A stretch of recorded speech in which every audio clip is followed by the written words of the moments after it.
Hey, good evening. Hey, Dr. Ealy, how are you this evening? I'm doing great. Thanks for having me, Julie. Yeah, thank you so much for joining us. We really appreciate it. We're, excited to share just a little bit about what we're doing, but we're really excited to hear all about the information that you have on the CDC and the PCR tests and even more. Um, I'm Julie Wentz. We have on here with us, and we are the co-founders of Arizona Stands Up. So have created a movement here in Arizona to take back our state and our constitutional rights and freedoms. So we are initiating litigation against the state of emergency, the shutdown, and the mask mandates. So that is our goal, is to help people remove that mask, have the right to breathe free, and take back the constitutional rights that we have here in Arizona. We're standing up and we're standing for the people of Arizona. I'll let Teresa jump in and talk about whatever she wants to talk to, but that's why we're here. We're really focused, like a lot of other states. We're collaborating with Ohio Stands Up and some of the other ones to initiate this litigation to help the people of Arizona.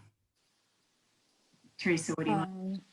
I pretty much echo everything that you just said. I do want to add that we also want to educate the public about our natural inherent rights, and that the Constitution doesn't give us rights. Those are natural. The Constitution is there to protect our rights, and just want to bring it to the public's knowledge that what is going on right now, the government's not supposed to do this. It's not their job to protect us from a virus. It's their job to secure our rights. And the whole lawsuit and everything that we're trying to do, we're hoping to be able to stand up and speak and show the government that, we're serious, and you don't have the right to do what you're doing. And hopefully we can repeal some laws that were passed that the governor is using to justify the executive orders. So that's just a couple of things that we're working on.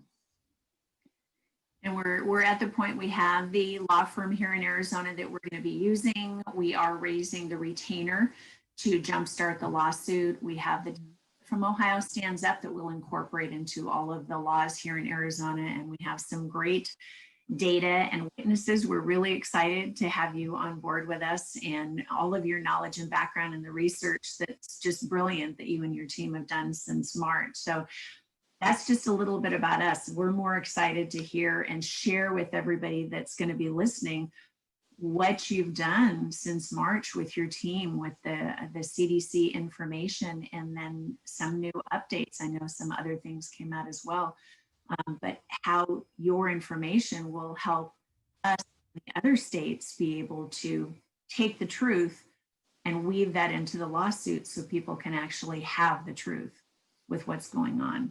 So whatever you want to talk about is awesome with the CDC.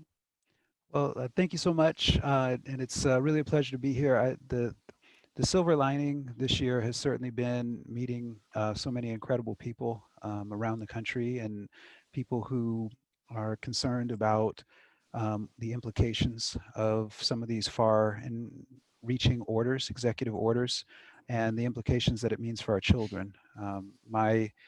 My thrust with everything I'm doing is for our children.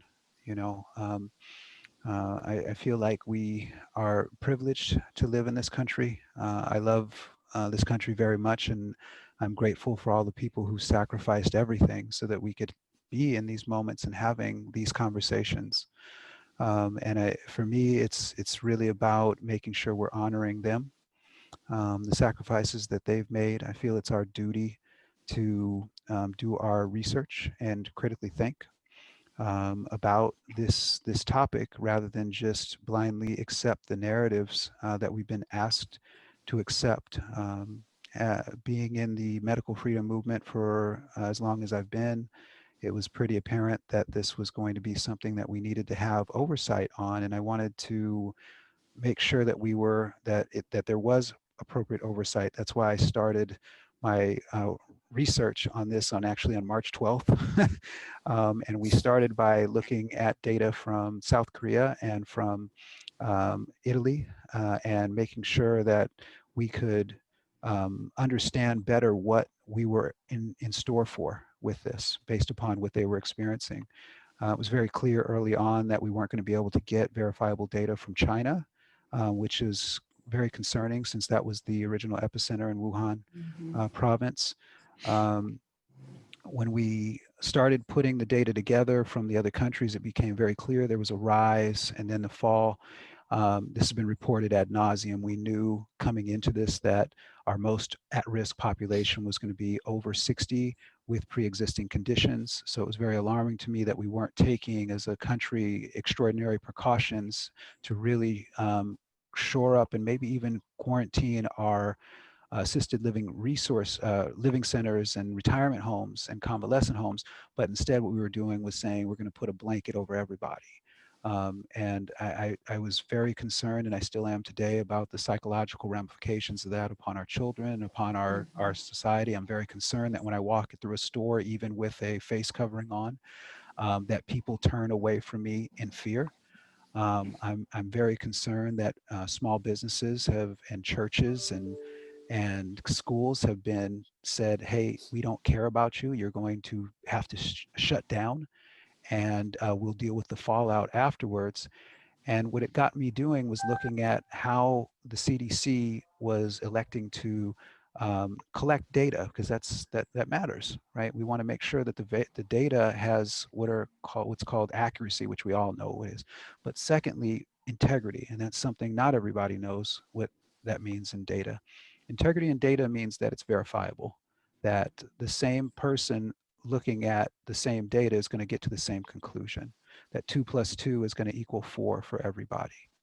And when I started looking at this, two very important documents that we'll share in a second, I was very concerned about how they potentially were going to compromise data accuracy and integrity. When we started looking at individual state health departments, because I wasn't confident with what the CDC was publishing early on, so we made sure to go down to the state health departments. What we found was enormous discrepancies in fatality counts between what the CDC was saying and what was being said in New York from the New York Department of Health, which was very concerning for me and is still very, very concerning for me.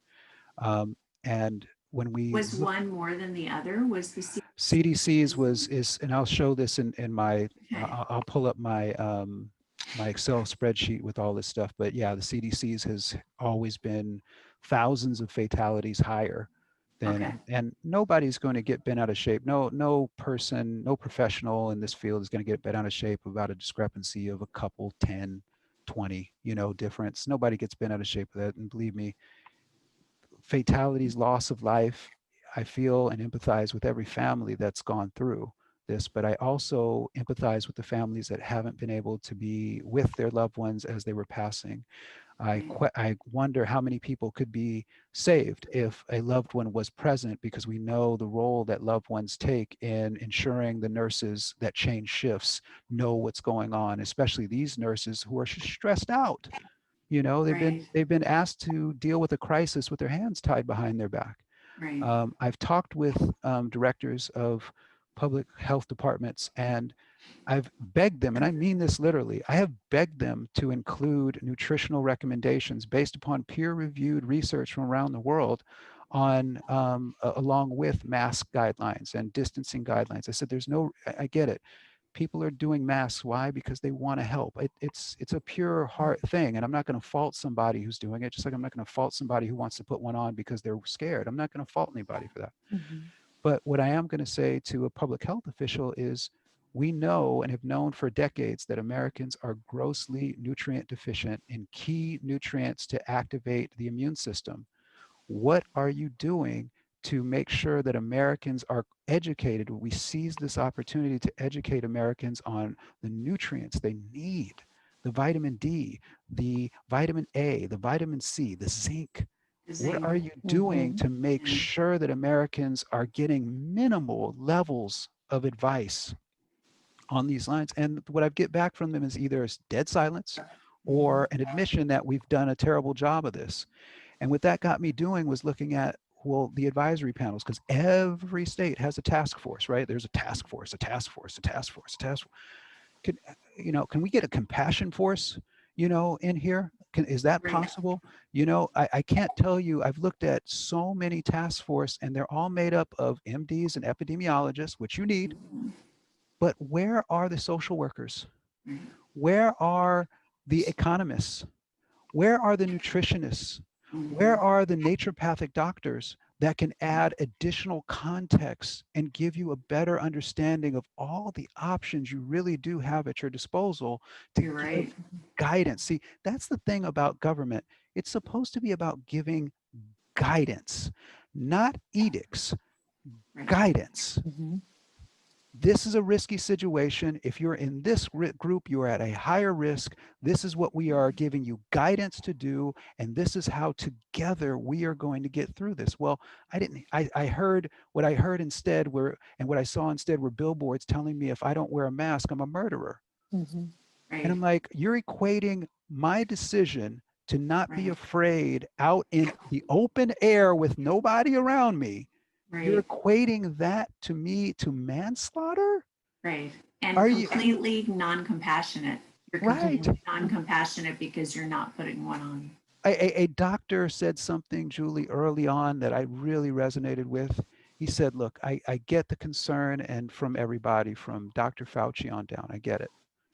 But the number one thing that's our responsibility as physicians is to instill belief in people.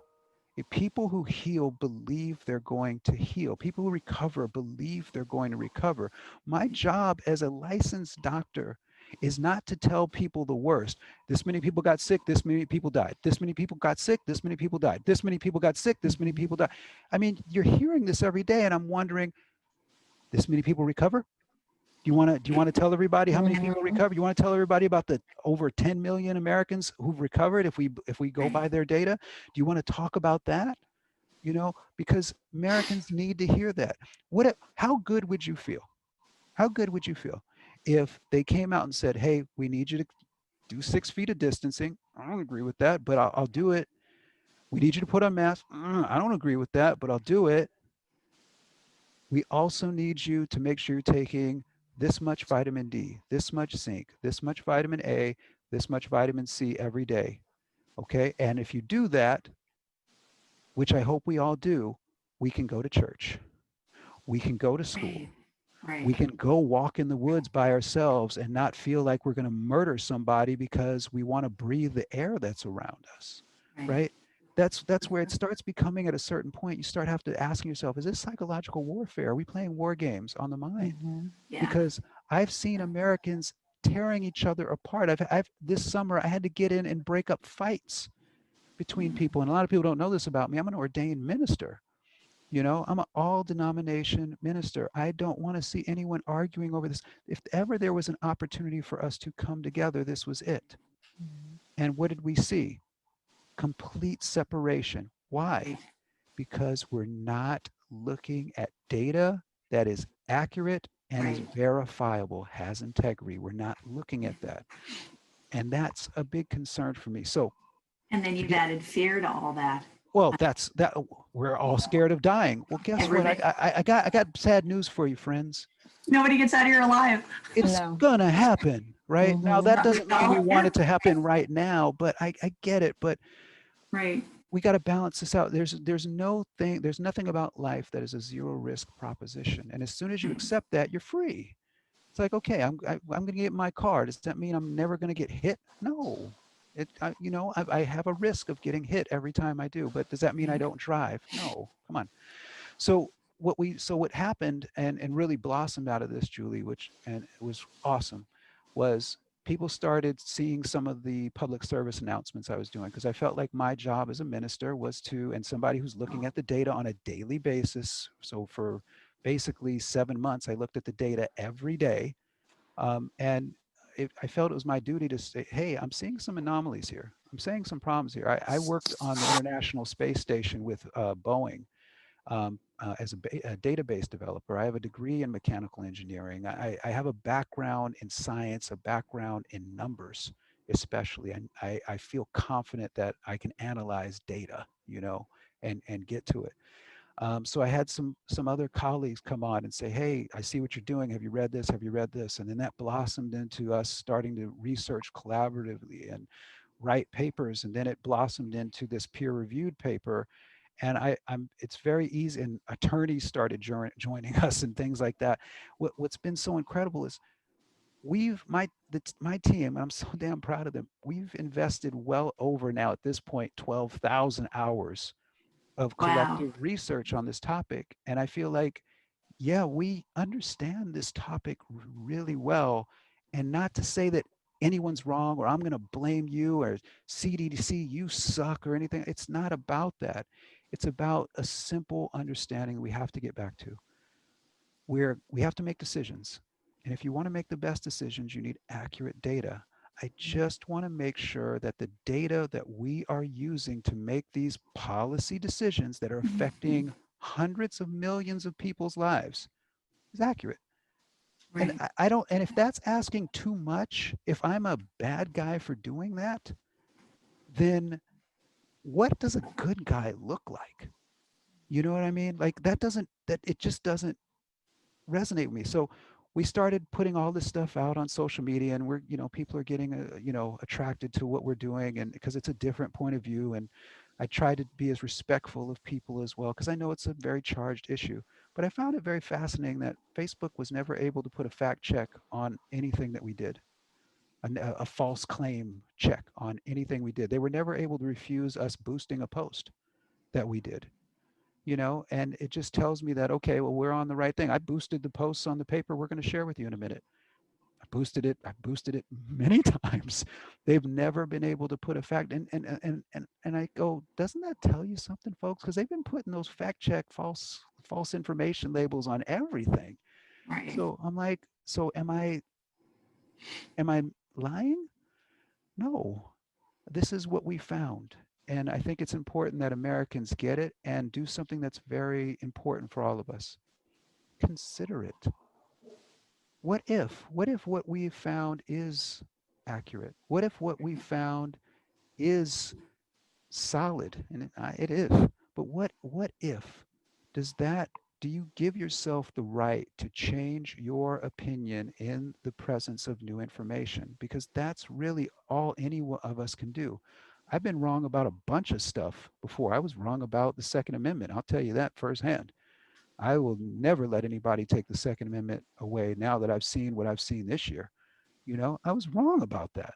But wouldn't you rather be able to talk to your fellow American and say, hey, I was wrong about that. Thank you for sharing some information with me, and I feel better. It brings us closer together to be able to admit we're wrong, but we've gotten in this mindset of I'm right, you suck, and that's it. And it's like, And people need the facts. They need to have the yeah. facts and the truth to be able to make decisions. They haven't been given the truth to make informed decisions. Everything's been deceptive. There hasn't been facts. Somebody said something to me that was really cool over the summer. She said facts don't have feelings.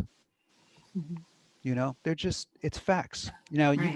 can, and I'm very proud to say that everything that I've published this year, which is substantial, is verifiable. You can verify everything I'm saying. I'm not making anything up. On my videos I do screen share so you can see where I'm going. And what's crazy is a lot of it comes directly from the CDC. It's one of my other friends says, she says all the time, the truth is hiding in plain sight, Right. and so if it's there and we know there's problems, it just makes sense to me that we fix them. And that's my whole point with this. I've had people ask me, Julie, what can we do about the data and everything? And I said, honestly, in April, I was saying that there were some simple corrections we could make to get everything on track. Now I'm going to tell everybody the God honest truth for me is it's so compromised. You got to throw it all out and start from scratch. You got to throw it all out and make sure you shore up the holes. And I want to show your audience where some of these holes are, if I can. Yeah, Yeah, is that please. okay? Yeah, Yes, yes. please. All right. So go ahead, Teresa.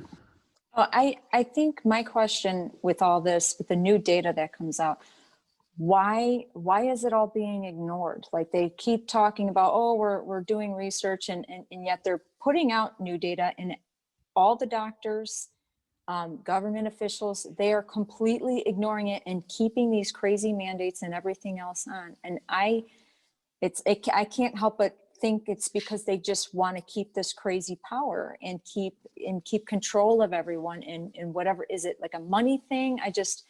That's what I don't understand. There's data out there, but it's being completely ignored.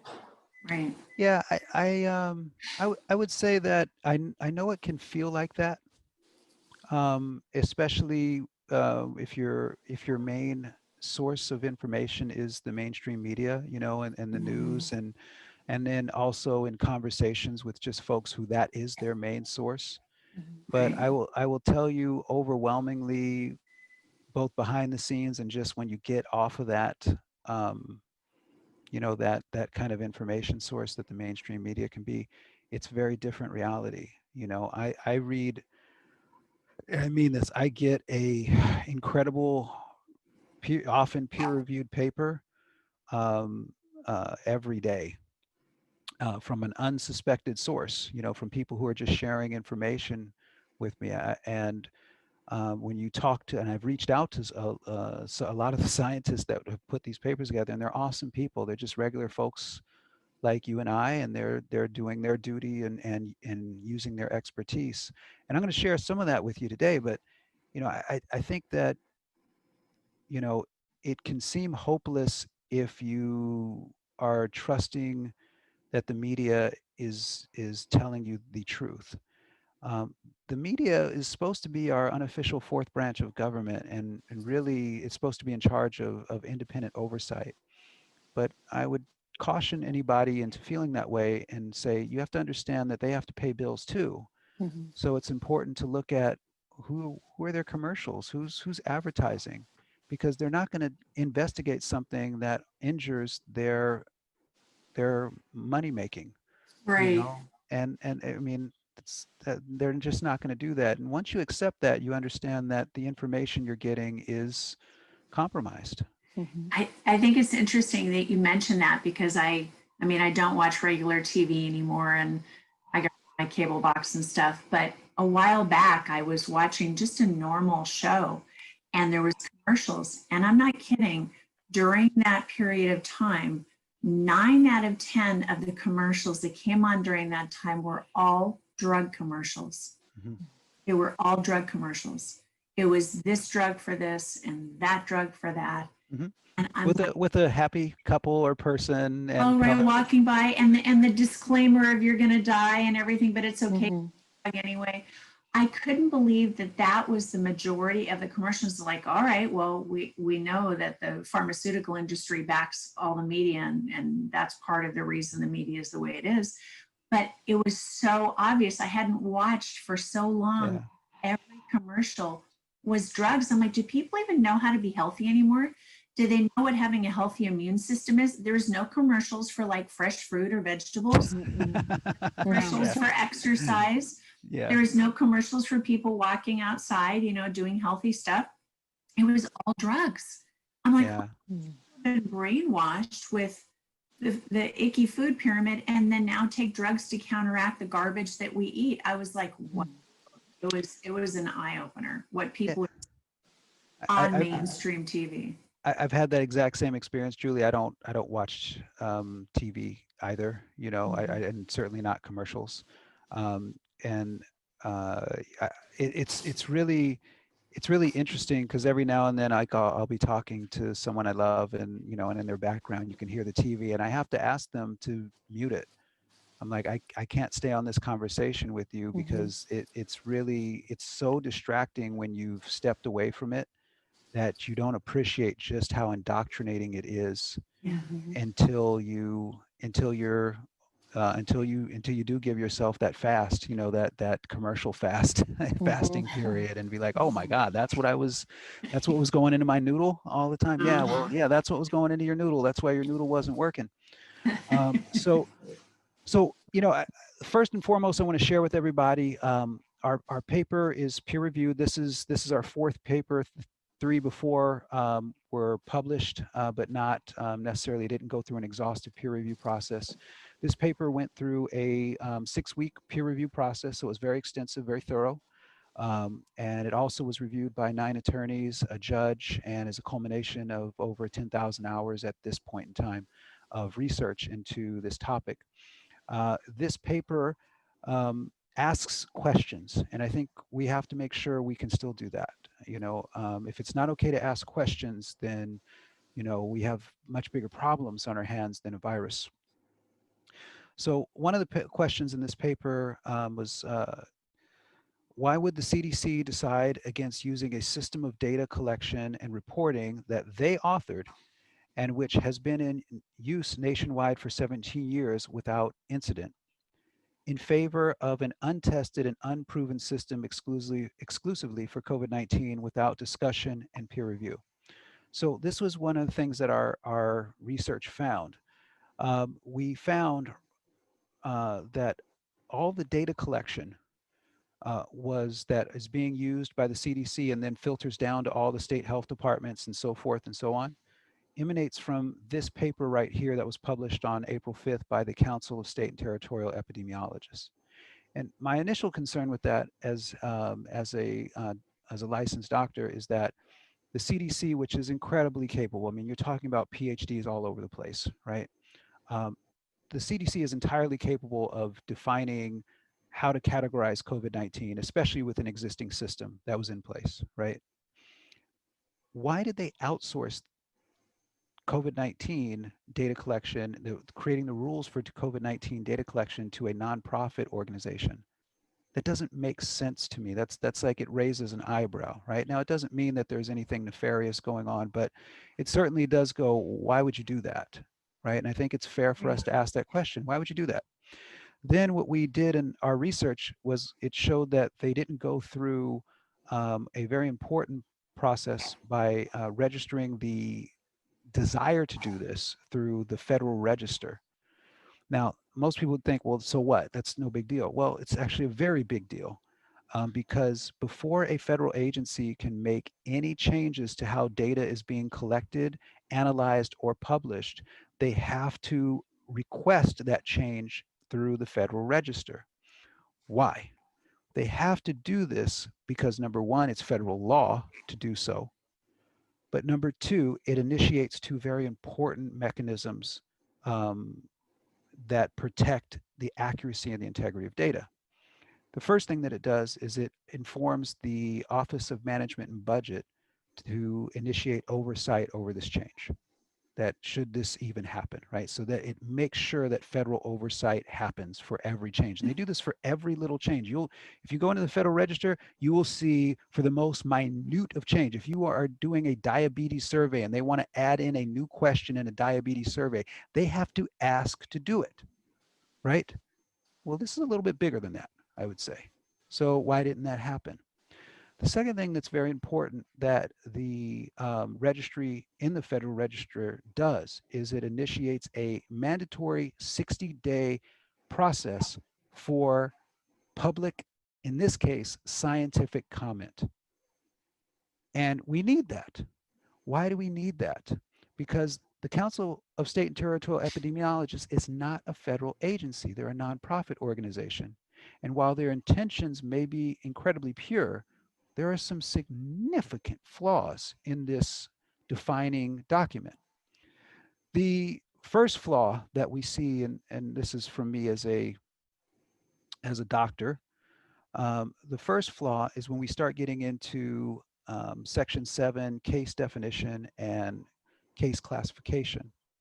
The first thing that was very concerning for me is that the clinical criteria needed to diagnose someone as COVID-19 positive without a test, okay, without a test, at least 2 of the following symptoms: fever, chills, rigors, myalgia or muscle aches, headache, sore throat, or some effect of taste or smell, some messing up of taste or smell. Well, folks, there are a great many infectious diseases that this is the result of. So it's impossible to distinguish and say, oh, well, that's unique to COVID-19. And we're not seeing something that's unique to the SARS-CoV-2 virus infection, at least from what we know today.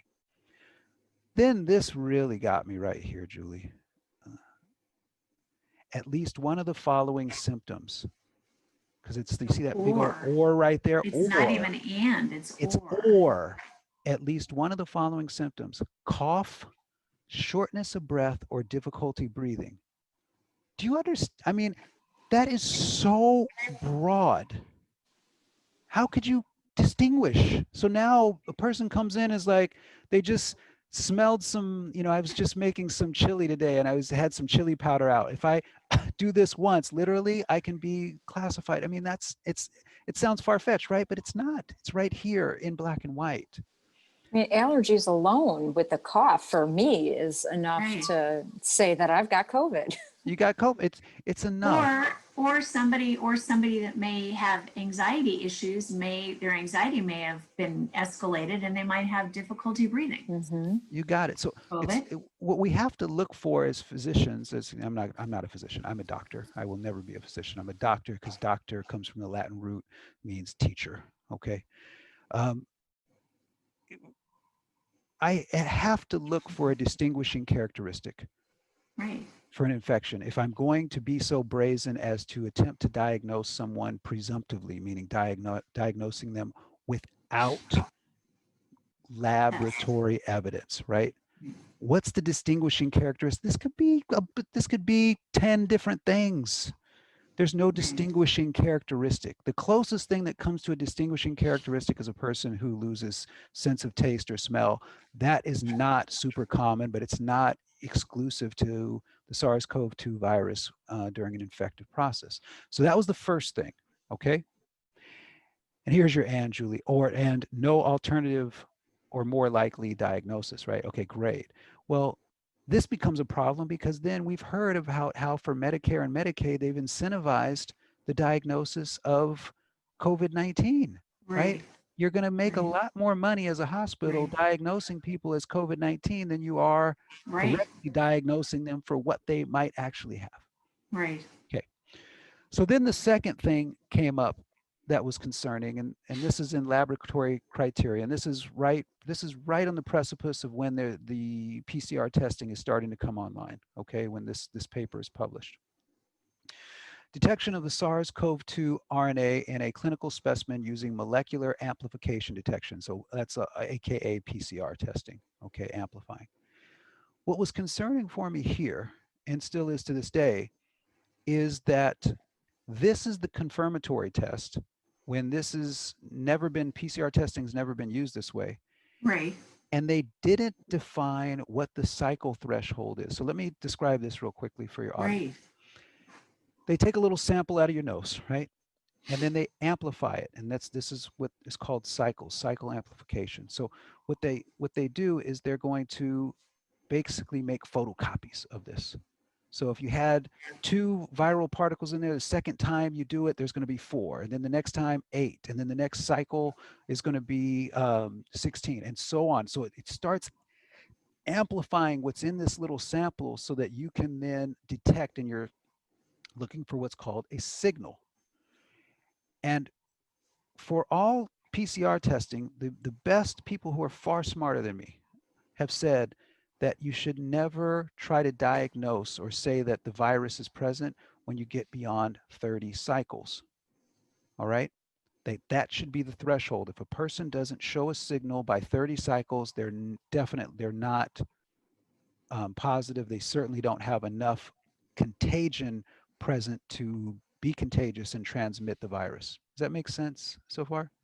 Right.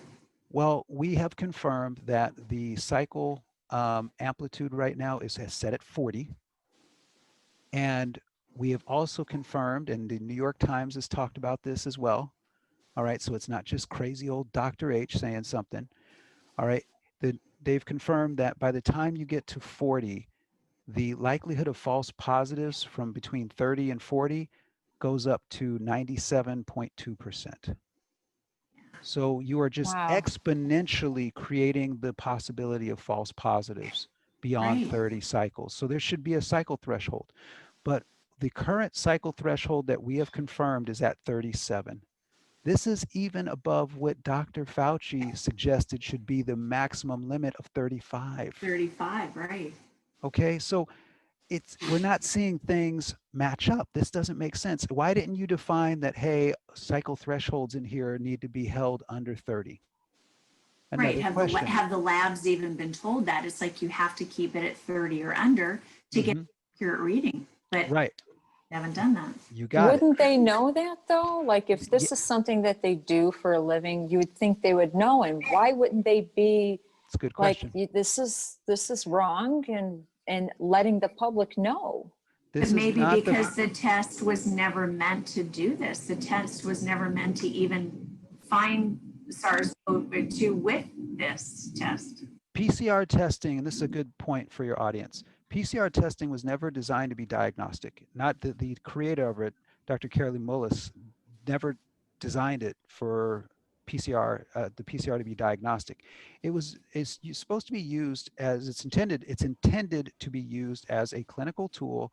We have a person presenting with symptoms. We don't know what it is. This is an inexpensive way to quickly find out and exclude or include what this might be. That's what this is supposed to be, but it's not, it doesn't have an ability to be diagnostic. Why? It doesn't have an ability to be diagnostic because, and this is from the CDC site, so you can see it, CDC, right here.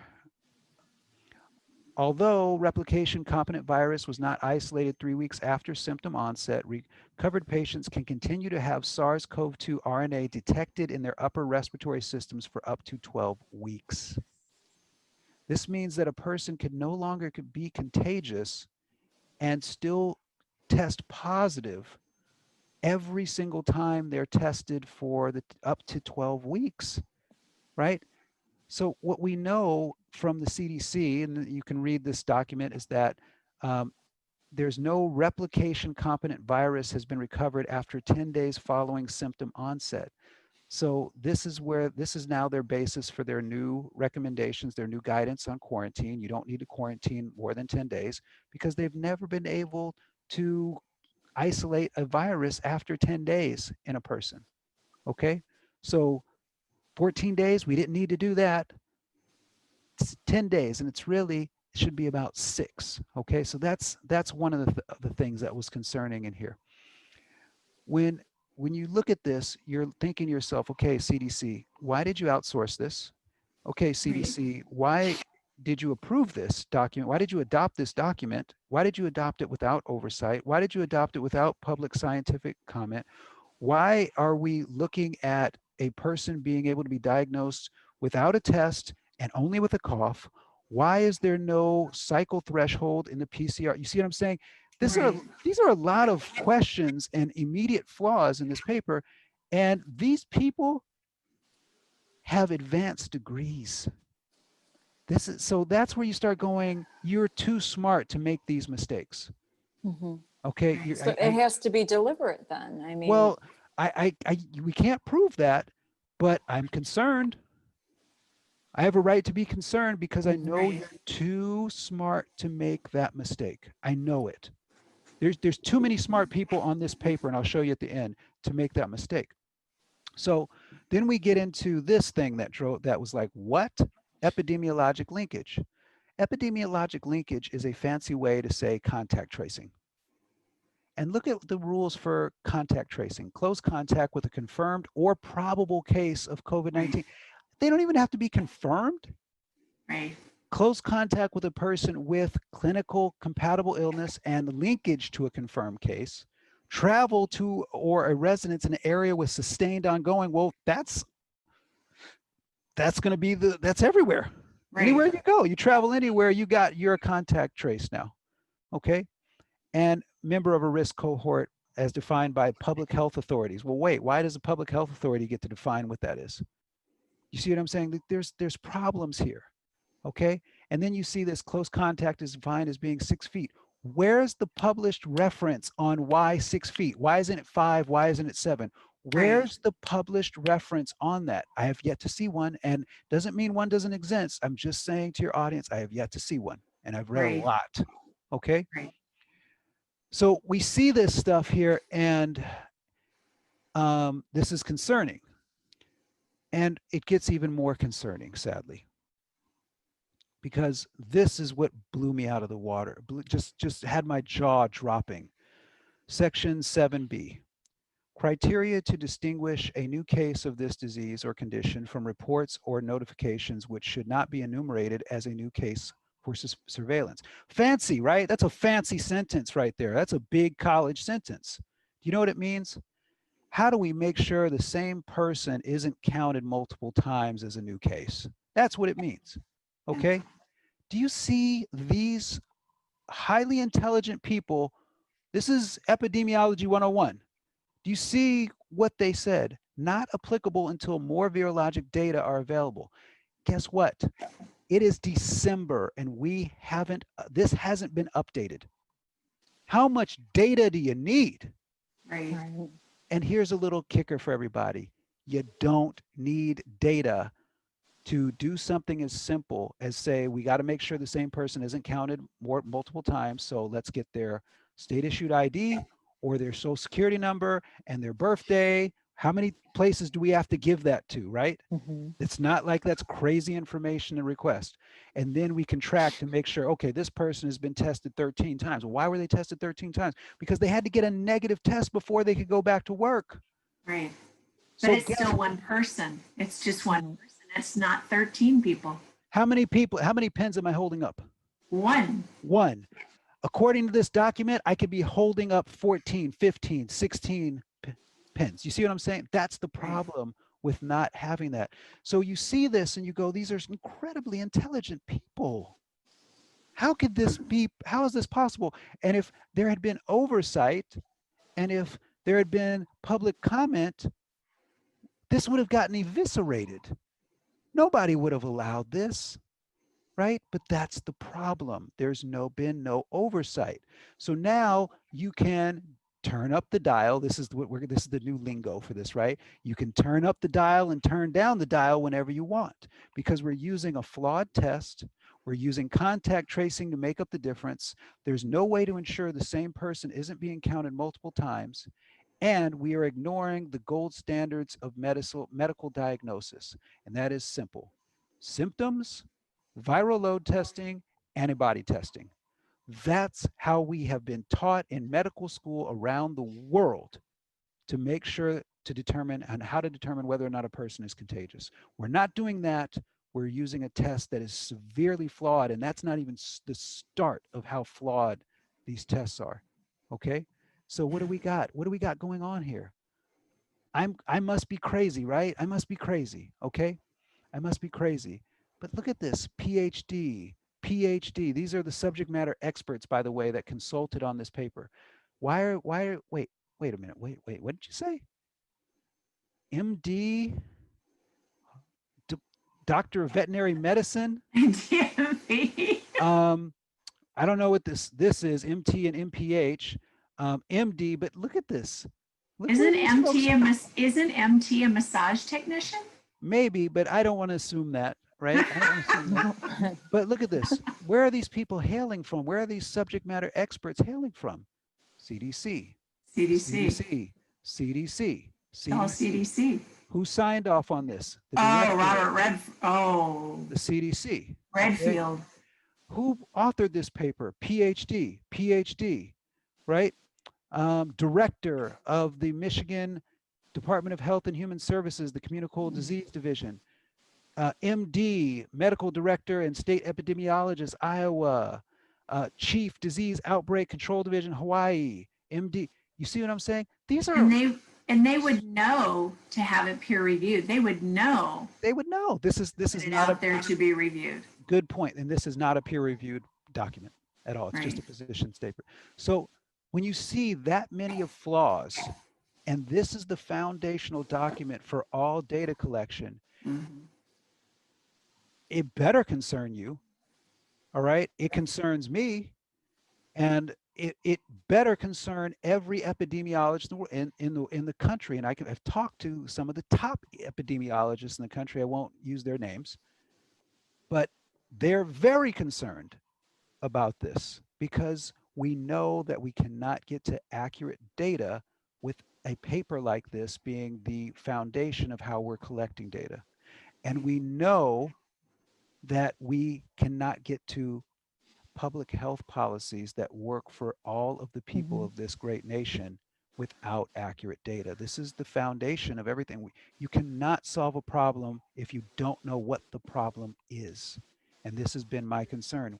I can't in good conscience say that I'm going to say that we know how extensive this really is, because the data has all been compromised because of a paper like this. Wow. I mean, So surely somebody has reached out to these people to point this out. What is their response? from what I've heard and from what I got in my attempts to reach out early on, because we thought these were just some mistakes, crickets. That's the problem. That's the problem, right? That honestly is the problem right now. And we spent before we started getting in and doing interviews and stuff like that, we were just publishing what we were finding and putting it out on social media and sharing it with folks. And um, and I was myself and a number of my team members were sending emails every week to elected officials. Nothing back, nothing back, nothing back, nothing back, nothing back. And it's like, okay, well, what you're telling me is that forget COVID-19. The system's broken. You're an elected official. You're paid, my tax dollars pay your salary. I should be able to get a reasonable response from you or an aide in a timely fashion, especially on a matter of such significance, right? That's if I can't Absolutely. if I can't get that back, then what you're telling me, forget COVID-19. The system is broken. And of course, what is that going to do to the public trust in that system? It's going to be completely injured. And then you're Mhm. going to have people arguing on behalf of and defending that kind of broken system. And you're going to have people going, wait a minute, I know a little bit more than you, which is then going to create a whole nother conflict, right? And it's just like, look, I'm on your side. We're on the same team, right? We're all in the same USA Olympics every 4 years. USA, USA, right? We're all happy with gold medals, right? Okay, Christmas time, we love it. So we're on the same team. Let's ask the same questions. And I want to hear the answer. I'm not saying I know everything. I don't. I just have questions. And Mhm. if it's not okay for me to ask questions, how free are we? Which I guess is another question, which would get me in hot water, right? So, so that's the CSTE paper. We saw equally concerning issues with this March 24th COVID alert number 2 from the National Vital Statistics System, published by the CDC again, which said a couple of things that were very concerning. Should COVID-19 be reported on the death certificate only with a confirmed test? COVID-19 should be reported on the death certificate for all decedents where the disease caused, and here's the in bold. This is them bolding this isn't me, or is assumed to have caused or contributed to death. That's not medicine. That's not science. Science is about independent verification. You got to give me a lab test. And let me tell your audience a story. So this just happened literally last week, and I feel for my employee. One of my employees lost her mother.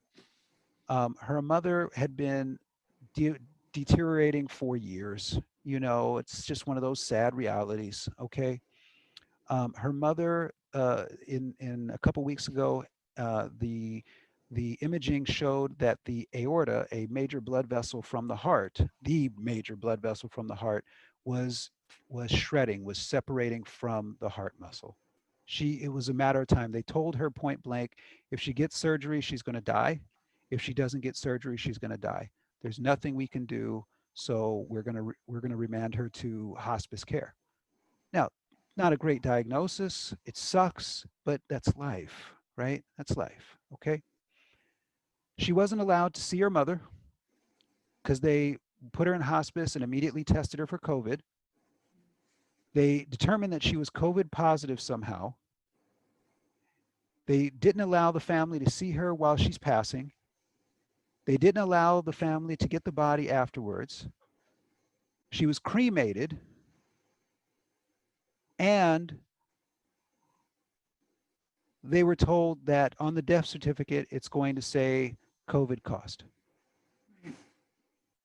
Now, look, I don't care where somebody is on this COVID argument. That's wrong. There are certain absolutes we still have in this society, and that's wrong. Keeping people from the people they love when they're needed the most, that's wrong. And we cannot allow that to happen. It is one of my biggest points of contention as a doctor. My mother died in my arms. Okay. She died in her bed at her request. And when we got her out of the hospital to take her on her final journey to her home, we were not obstructed in any significant way. There was one nurse that was a problem, but not in any significant way, right? Americans don't have that right this year. They don't have the right to decide where they want to die. They don't have a right to decide that if they want to be around their loved ones and take the risk of potentially getting infected, and even having the right to say, you know what, I'm going to take the risk and I'm going to agree to quarantine for however many days you say I need to. And I'll even agree to get tested. If that's what it took so I could be next to my mom, yeah, I'll agree to get tested. What do I have to do to be present with the person that I love? No one should have to die alone. And that's been the sad reality with this year, that person and that body belongs to the hospital and the state health department, and not to the people that loved that person the most. I have a problem with that. I'm going to have a problem with that. And if somebody doesn't have a problem with that, you should have a problem with that. And that's about as judgmental as I'll get. Right? Because this isn't rocket science. This is humanity, folks. Yeah. And you're right, because everybody has those rights to be there. And especially if they're on hospice or they're dying, they have that right because they're already going to die. We all have a day. They're already going to die. They have the right to be with their family. They shouldn't be separated. The family has a right to be there. And you're right. I had an email the other day come through our website from a gentleman going, my great aunt just died. She's had heart conditions for years. They put COVID on the death as the cause of death. Who do I sue? Who do I go after? It's not true. It's like, we know there's everything behind the scenes going on, but it's not right. We have, our seniors and assisted livings and memory cares and everything dying of loneliness because their family can't. Exactly. There's more death going on from the loneliness of this ridiculousness than anything else that's happening. They do this. Funerals haven't happened for families to be able to actually mourn for their loved ones that have died. They haven't been there. There's so much more death than even around with what happened with COVID, with tests that aren't even accurate and untruths on data. I think the most unifying way that we could look at this is to say, at the very least, we can all agree there are gross inaccuracies in the data, right? That's as gentle as I can be with it, right? What I can't be gentle with is the idea that a person could not be next to someone they loved when they were passing. Yeah. What I can't be gentle with is someone couldn't be next to someone they loved when they needed an advocate next to them that could have helped save their life. What I can't be gentle with is when we know that there are medications in the pharmacopoeia that are effective, and we know that there are nutraceuticals in the natural pharmacopoeia that are effective, and people are not being educated on the options that they have with those. Give them a chance. It's like locking somebody in the bowels of the Titanic, It's like, give them a chance to swim. Yes, they still may not make it, but give them a chance. Is that too much to ask of everything? Now, what was really crazy about this one, Julie, that most people aren't aware of, and this is where we had to get a certified death reporting clerk to verify this for us, and she did, was if the decedent had other chronic conditions such as COPD or asthma that may have also contributed, these conditions can be reported in Part 2. This is not how it has ever been done. Right. Pre-existing conditions have always been reported in Part 1. Right. Okay, and the initiating factor, which maybe was a COVID infection, could be on the last line item of part The one, contributing. or more importantly, more commonly put in part two. Right. But this is the problem when you manipulate data collection for one thing, because now we have no way to compare COVID against any other infectious diseases, and it only gets worse. You look at health departments around the country, and what I was doing over the summer, I couldn't do now because they're now condensing all of their case data into presumptives and confirms and Right. contact tracing, and everything's just getting mixed and swirled together instead of saying, okay, these are the number of people that we have confirmed tests on. These are the number of the people that we think have it, which I'm not going to get bent out of shape over if you're being really, separate of it. And these are the number of contact traces. So we can have 3 distinct categories. I'm not going to get Right. bent out of shape over that. I still disagree with some of it, but it's when you group them all together and Right. you further compromise the data, and then you take out our ability to see, well, how many of those people that are in the hospital actually were confirmed, how many people died actually had a confirmed test. When you remove those things, and the only recourse we have is to get ridiculous freedom of information requests that may never get fulfilled, it's just No. like, well, so what you're basically saying is screw you for transparency. Right. And I'm sorry, I have no interest of living in a society where that's our new normal. Transparency, freedom, constitution, our old normal was doing just fine. Let's make sure we keep that flowing. It was working just fine. Right. So let me share with your audience a couple more things, and I want to take that question you had for me, if it's okay. Yeah, and I was just going to say too, when you talked about melding all the data and with what the CDC just did of putting pick Yeah, together, so pneumonia, influenza, and COVID are now all counted together. yeah. Well, what does that do to the actual results? That just means the flu is now gone. We've cured the flu. Well, Everything's just going to be called COVID. So we're there's no flu. We're all done. right. Well, the concern around that is we were seeing that there was the what's been done historically in terms of number of fatalities annually for each of these infectious diseases and situations has typically been based upon estimates, guesstimates of what they think it is, right? And typically, a bad flu season, you might see about 58,000 fatalities, over the course of the entire year from it. We were on track to have the lowest number of flus in modern history, okay, flu related fatalities in modern history this year. So they're like, well, maybe we should just put everything together. That will simplify it. No, you're compromising data. And again, Right. did you do that without registering in the federal registry to get oversight of it? Yes, you are deliberately violating the exact laws we pointed out in our paper over here. You're violating the Information Quality Act. It's a federal law. You're violating the Paperwork Reduction Act. It's a federal law. And you're violating the Administrative Procedures Act, a federal law, at the very least. Right. Okay, at the very least. Now, excuse me, let me qualify that. In my opinion. There you go. All right, because you have to say those things these days, right? It's not self-explanatory. It's not implicit to the conversation. It's like, well, you said it as if it's a statement. Right. Okay, it's my opinion. Hey, you feel better? Does that help you? Right? Okay. So now you look at this Corman-Drosten review report.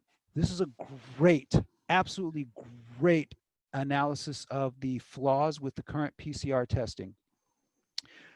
Look at how many people Was this wrote where on this. your information came today when you made that comment about the PCR test? No, that information actually came from something that I haven't shared yet, but yeah, we have confirmation of it.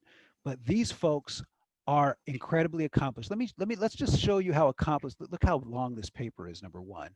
Because yeah, this is what people who are FOS, you know what that stands for, do in their spare time, right? They write 40-page papers with, that are peer reviewed with references up the wazoo, right? And here's their affiliation. Lead author, molecular genetics. Second author, former 3D artist, scientific visualization, Center of Molecular Medicine, right? Biotox, okay? And then we get professors, Emory University, Oh, Department of Urology, Pediatrics. Michael Yeadon's great. He's the former Pfizer scientist. Right, exactly. Yeah. And McShay, Angela, biology, PhD, microbiology, right? Look at, these are accomplished folks, okay, that have authored this paper. Accomplished folks, okay? No conflicts of interest, no financial gain, nothing they're looking for.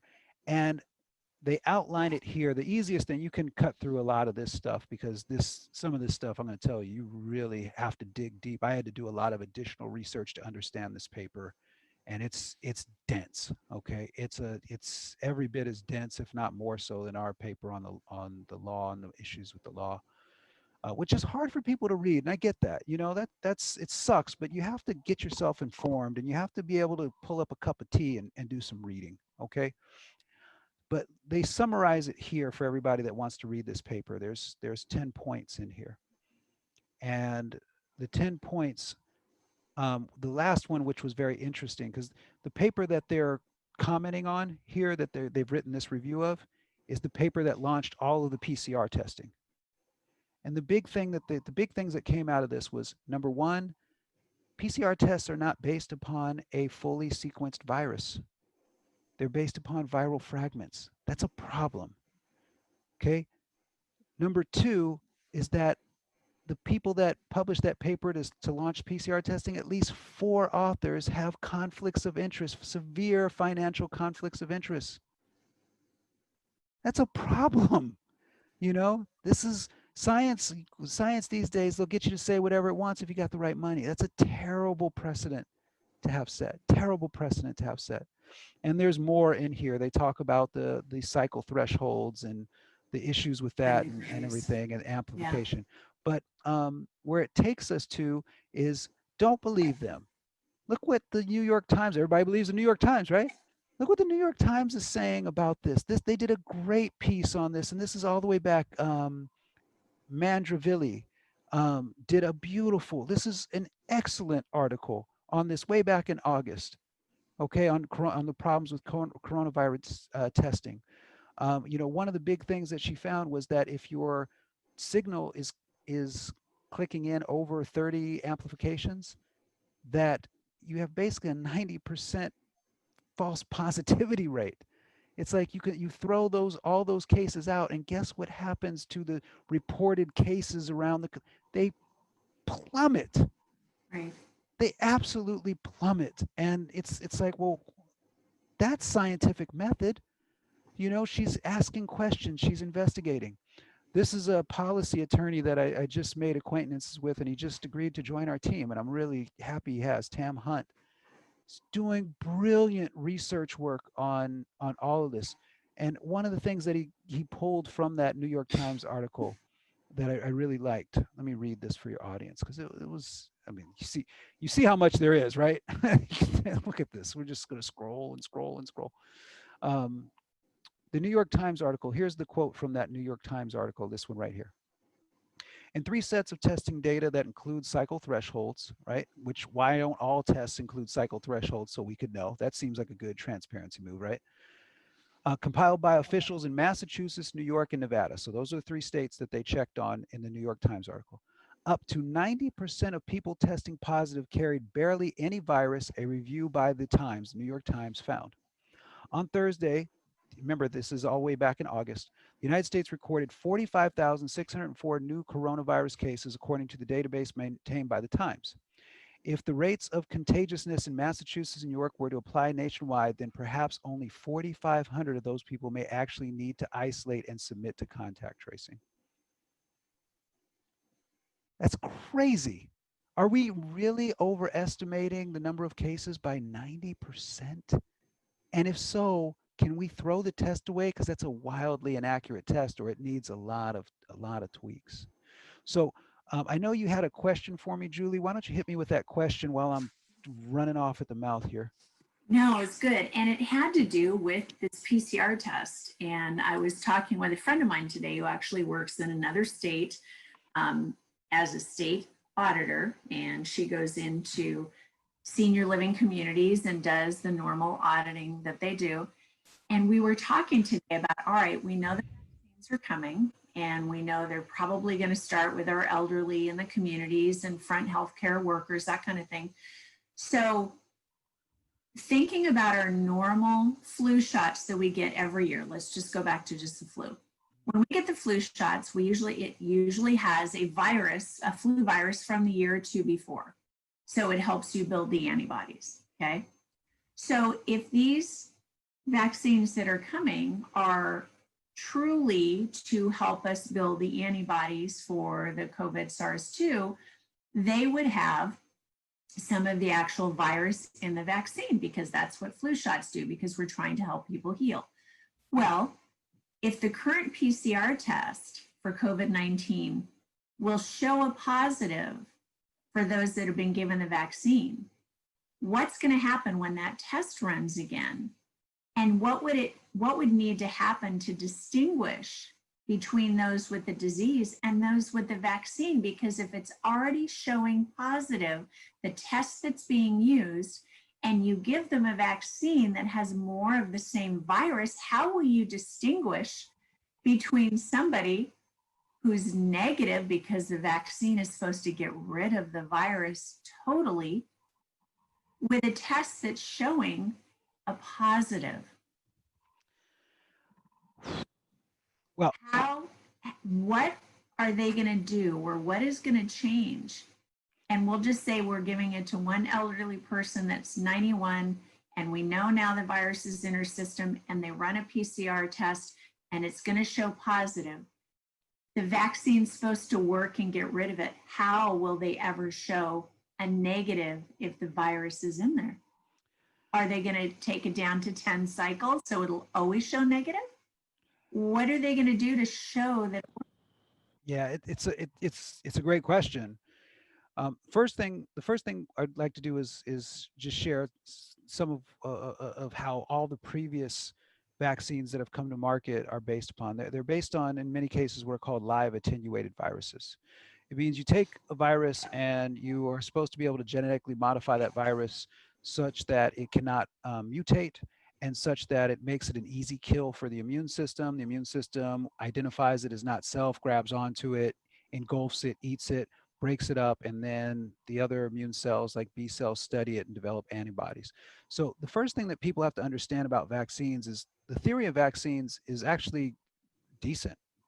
It's all the extra crap that goes into the vaccines, the heavy metals, the adjuvants, the cloned, the aborted human fetal tissue. Yeah, that's in there, folks. Yeah. It's all the extra crap that we see launching people into states of autoimmunity and having a lot of adverse events as a result of. The actual theory of vaccination, though, is sound. You weaken an organism and you present it to the immune system, and the immune system figures it out. Now you have natural adaptive immunity for X amount of time, and for usually 4 to 7 years, somewhere in that range, right? It makes sense. Okay, it makes sense on that level. The problem is the extra chemicals. The problem is that we've never double-blind placebo tested any vaccine. The problem is that we've never tested the vaccine schedule, especially for children. The problem is the ingredients. The problem is that we don't teach medical professionals how to identify adverse events and report it to the vaccine adverse events reporting system. The problem is that pharmaceutical companies have no civil that cannot be held civilly liable for problems with their vaccine. The problem is that the CDC does a terrible job of surveillance of their vaccine. I mean, the system is broken. That's the problem. The theory is fine. The system is broken. There's no independent testing of the vaccines to make sure that what the pharmaceutical company is saying is actually happening. There's no independent randomized testing of the lots. There's some groups around the world that are doing this now and showing that what they say is in the vaccine isn't actually in the vaccine. So there's the problem is we don't have oversight and we don't have independent review, and it's the same problem we're having with this data right now. So what folks need to understand about vaccines is they're artificial infections. That's all they are. They have a fancy name, but it's just an artificial infection. So I always laugh when somebody's like, I don't want to get the flu, but then they go and get the flu shot. It's like, well, you just got the flu. Right. You know, you just gave yourself an artificial infection, and the Right. process by which you're supposed to develop natural immunity is still the same, whether you got it naturally or whether it came in the shot. So why don't you roll the dice with getting it naturally and not have to deal with all the adjuvants? That just makes sense to me, but who the heck am I, right? So when I look at that, and then people label me an anti-vaxxer, and I go, no, I'm not anti-vaccine. I'm actually pro-vaccine theory. I'm just anti these products, and I'm anti this system. So Right. make sure you call me what I am, you know, and that's what I have to correct people on a number of times. It's like I am pro-medical freedom, I am pro-vaccine theory, and I am anti this system and these products because we've seen how many kids they have hurt, how many people they have hurt, and I'm against that. So what folks need to understand about these vaccines, these vaccines have never been done before. Right. These are not your normal, hey, we isolated the SARS-CoV-2 virus, we made sure it can't mutate, blah, blah, blah, blah, blah. We're going to inject a little bit of it into you, and your immune system is going to sneak up on it, kick its butt, and then you're going to have natural adaptive immunity. That's not what this vaccine is. Right. These vaccines, the Pfizer and the Moderna, which I think is almost at the level of approval, have some pretty nasty ingredients in them, number one, Yeah. that I'm very concerned about. But number two, they say they don't modify DNA, but then you look at the mechanism of action. In order for the mechanism of action to work, you have to modify human DNA in order for it, or at least sequester the ribosome units that build protein structures. There's some modification going on genetically, whether it's going in and clipping out part of human DNA and putting this vaccine in, which would be horrible idea, Right. um, or if you're just sequestering ribosomal units to create protein strands. It doesn't matter. This is not, we've never done this before. So anybody getting this vaccine, which you have a right to do, and I would never stop anybody from doing it, need to go in with their eyes wide open and understand you are in a clinical trial the second you let them put that needle in you. Right. All right. And I would read thoroughly all of the reports that are coming out on the phase 2/3, because they didn't really do the normal phasing of this. I would read all the reports because we have significant reports of Bell's palsy, paralysis. We have reports of death. I think at current count globally, there's 6 people who have died in the clinical trials around the world. These are not double-blind placebo tested for efficacy. There's a lot that is, let me put it like this. The military isn't mandating that their enlisted men and women get this vaccine. That should tell you something right there, because those are typically the test subjects. Okay. So then you think, I mean, they've already said they're going to start with the frontline healthcare workers and Yeah. elderly. So they've Yeah. already said they're going to start with them. Yeah, I don't know if it was University of Pittsburgh. One of my team members sent me from one of the hospitals that said that it will be available for their health line workers, but they will not be mandated to take it. And we're seeing more and more organizations come out and say those kind of things, that, hey, we want to make sure that folks have access to it, but we're not going to mandate that they do it.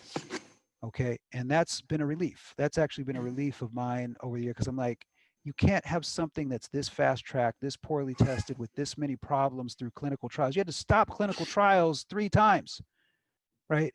You can't have something this bad and then force it upon people, Well, right? and we don't even know if that's not going to happen, because our governor's executive order number 57, where he's putting the onus on the employers to go ahead and make that decision and start.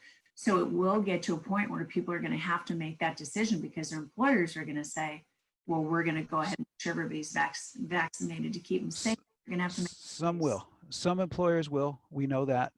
right. Some have already come out and been saying they're going to do it. What those employers don't understand, and they're going to feel at some point, because the attorneys are going to get involved, Yep. is they're going to understand that the liability that the vaccine manufacturers don't have to deal with, you They just will. assumed all of it. Right. By mandating that your employee get this vaccine or they lose their job, you just assumed all the liability for this, and you are going to get sued up the wazoo Right. on a number of levels. So you know, on a certain level, it's like, okay, this is the road we got to go down to get back to sanity. So let's get on with it. Right. And that was But something, yeah, Teresa and I talked about that the other day, going, we're going to have more lawsuits for wrongful termination right, after we're done with this one against the state. But going back to, say, you know, Mrs. 91-year-old Helen Richardson in an assisted living right, gets the vaccine, how will they test with knowing the PCR test is incorrect? How will they know? How will anyone know if they're now free of it right. or it's actually gone? Well, this is how you know. Okay, this is what they wanted, this kind of calamity, because it creates the necessity of a vaccine reporting system for all adults. COVID, certificate of vaccination identification. Identification, right? So that's really what we're fighting against, is the ability for us to say, no, my medical decisions are between me and my provider, and I am the president of those decisions, number one. And number two, that my medical records, I have a right to my privacy, and I choose not to give those to anyone. And I will not disclose my medical status to any business or any service-oriented entity that tells me that I cannot come into or use their services, or else I will file lawsuits for discrimination, because the new segregation that they're trying to create is the people who will be vaccinated from the people who won't. Right, It's the new black versus white, you know. right, And we have to be very open with being able to use those terminologies, because they're taking us backwards into segregation. And what came before segregation? Slavery, you right, know. And I'm not going to be so quiet about that with people. You know, we can't go back to segregation, because we go back to segregation, the next step is horrible. You know, we've evolved, and what we evolved into was understanding that um, people, especially women, are not property, and that everyone has a right to their perspective, and a right to exercise their freedom of choice. My body, my choice. And see how many people like hearing that one, because they're going to be hearing that a lot from me, we right? talked, Teresa and I talked about that because we were going to have, I wanted to have a sign that said, you know, my body, my choice. I'm not pro Right. abortion, but my body, But my choice, or my face, my choice, my body, my choice. I think, their new answer to that, though, is okay, your body, your choice, but you may be one of the asymptomatic spreaders, and you're killing people by making that choice, which is ridiculous, because I'm healthy and I'm not spreading anything. yeah, the only thing that's been dying this year on that level with that argument is intelligence. You know, and that's where you just got to hold the line of, you're being ridiculous. Prove to me beyond a reasonable doubt that that me not being vaccinated kills anyone who is vaccinated if the vaccine works. Prove it. And that's where you have to, you know, to me, you have to go, okay, I'm not here to change your mind, because you're too stupid to have your mind changed. All right. And I don't care. I'll say it like that. You are too stupid to have your mind changed. And I'm not afraid to say that. I'm not trying to attack you or anything, but if you were even remotely open-minded about this, you would understand that if a vaccine works, it's imparting natural adaptive immunity to you. It's an artificial infection that's helping you develop natural adaptive immunity, which means it doesn't matter whether somebody next to you or is vaccinated or not. That's number one. Mhm. Number two, if I have something, I cannot give it to someone unless they are susceptible. So I didn't kill anyone. It wasn't me shoving McDonald's hamburgers down their throat and having them Right. suck down a pack of cigarettes a day for 20 years. It's a miracle Right. that they're alive. So this notion that I have to be responsible for everyone else's health in the world is preposterous when I have an inability to do so. What I can do is I can be responsible for my health, Mhm. and no one needs to worry about me. I have yet to Right. see a person who has been vaccinated get sick from somebody who hasn't been vaccinated, and die because of it definitively? Can you point me? I must have missed that case. Can you please point me to that case instead of your fictitious, imaginative, narrated mind on this issue? Because, well, let me back up. Where's your liver? That's my question I ask people. Do you know where your liver is? No, I don't. Then how in the world could you lecture me on natural adaptive immunity and how it works? So how about we stop casting stones and let people who know what they're talking about speak?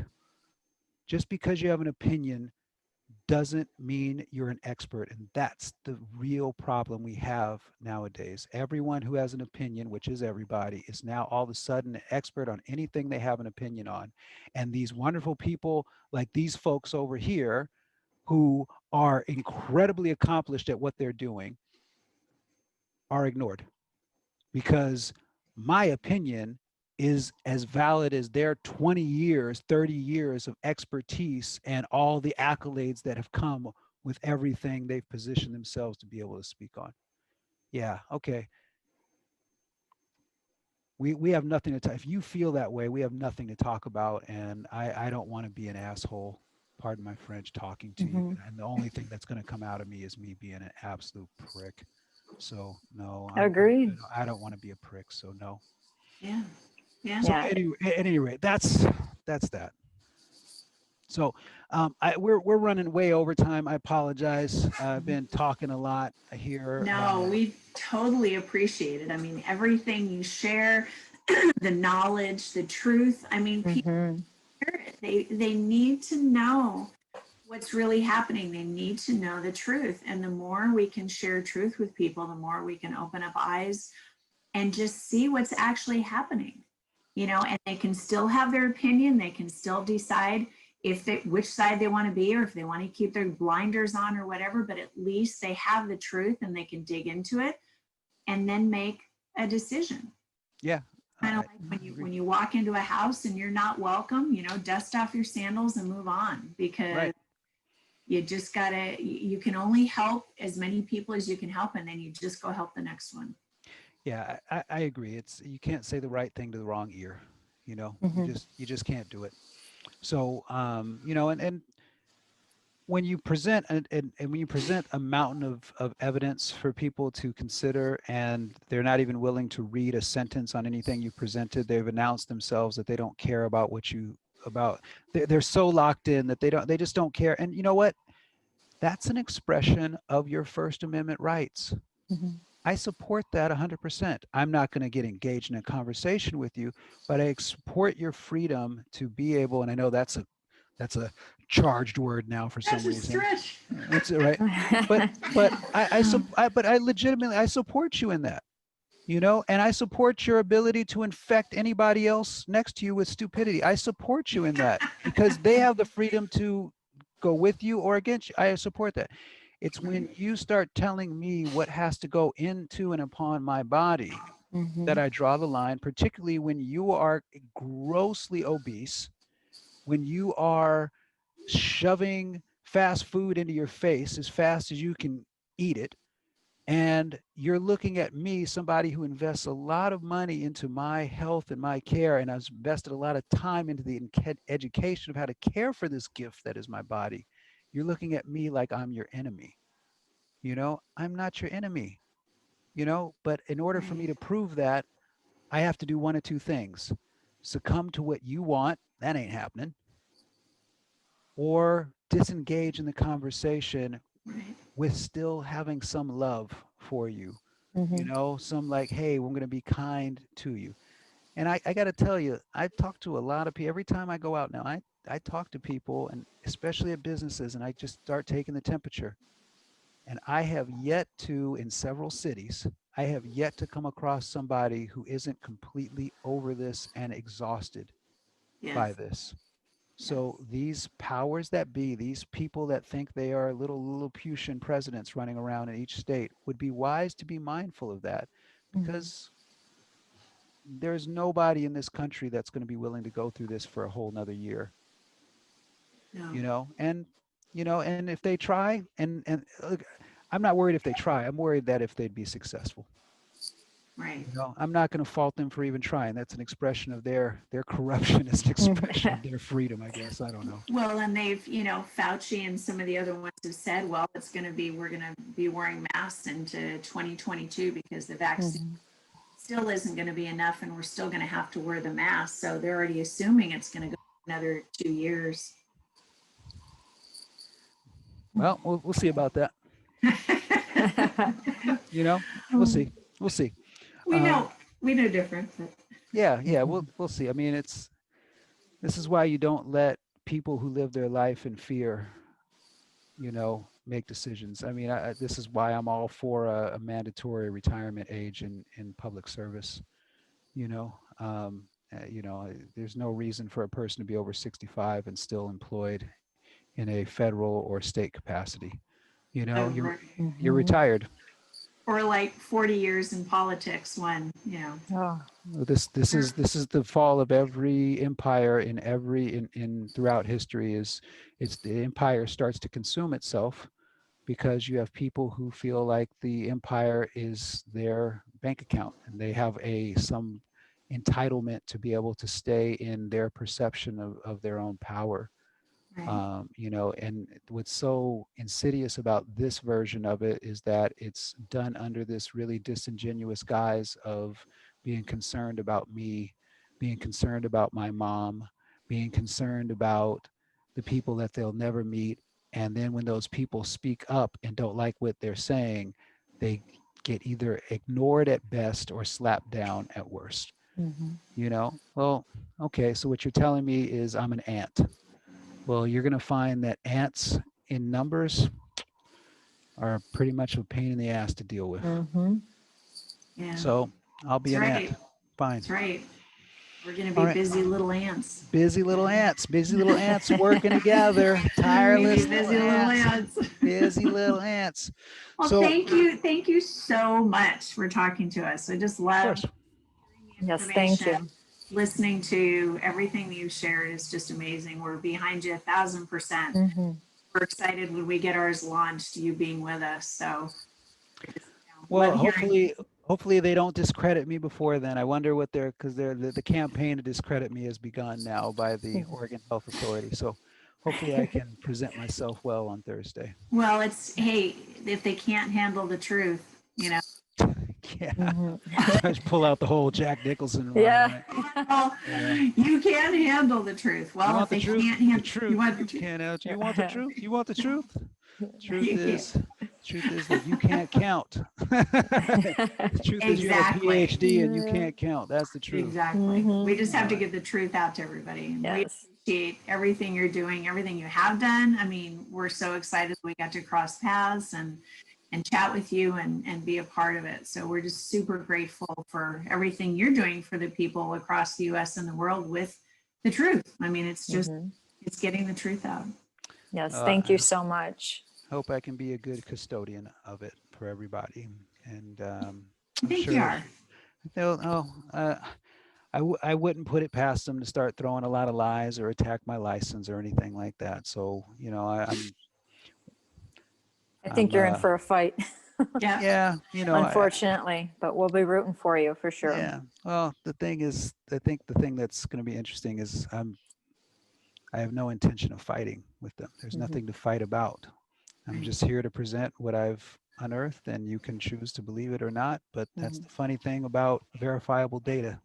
It doesn't care whether you believe it or not. Right. So, and you stand on the side of truth. Yeah, well, I'll just keep speaking it until God tells me don't do it anymore. So far, I haven't gotten that memo. No, you just keep it going. Amen. All right. Well, thank you so much, everybody. Let me go ahead and hit this right here.